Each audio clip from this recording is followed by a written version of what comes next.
କୁକୁଡ଼ା ବି ପୁରା ଭଲ ହେଇଛି ତାଗଡ଼ା।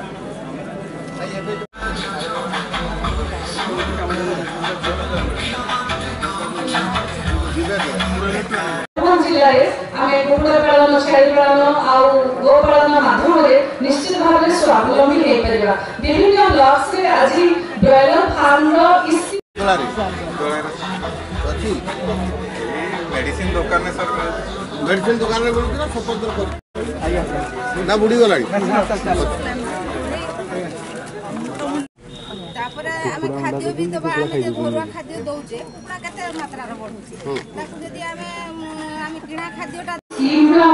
आपण माने पूरा एक्टिव पार्टिसिपेशन करंतु एटा होची सरकार को मुख्य उद्देश्य। आमे मत्स्य और पशुपालन द्वारा चाष योजना सरकार योजना मुख्यमंत्री कामधेनु योजना और प्रधानमंत्री मत्स्य संपद योजना एवं मुख्यमंत्री कृषि उद्योग योजना 15 तारीख पर्यंत चालू रहिबो। तेणु समस्त जो माने गोपालक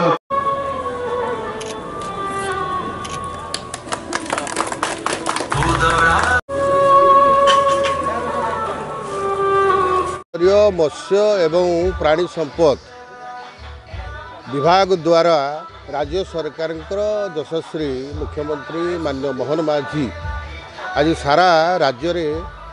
गोटे अवेयरनेस प्रोग्राम चली सचेतनता कार्यक्रम होची। विशेषकर आत्मनिर्भर भारत समस्ते आत्मनिर्भर होंतु निज गोड़े निजे छिड़ा दी पैसा रोजगार करंतु यही आधार रे ए कार्यक्रम सारा राज्य में चली आमर उदला चली सब ब्लॉक रे चलो। विशेषकर जो बेनिफिशियरी मानक आमे कामधेनु योजना हो राष्ट्रीय बकुल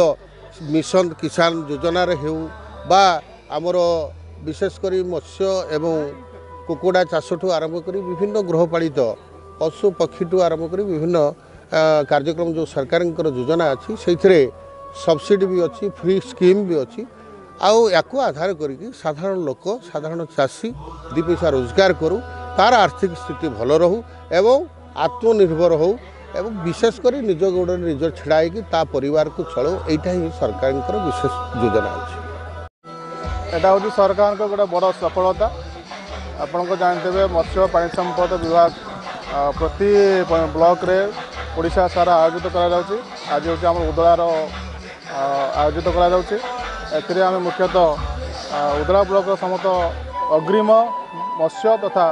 पानीपालक मानक आम आमंत्रित करें। सरकार जो नुआ जनहितकारी योजना अच्छी जोटा कि आपण मैंने जानते सरकार कामधेनु योजना हो आपणकर कुकुड़ा पालन योजना हो आपणकर पानी कल्याण योजना हो तो सबू जिनस लोक आम सचेतना करवा जद्वारा सरकार योजना सब चाषी मान पाखे पहुँचवा द्वारा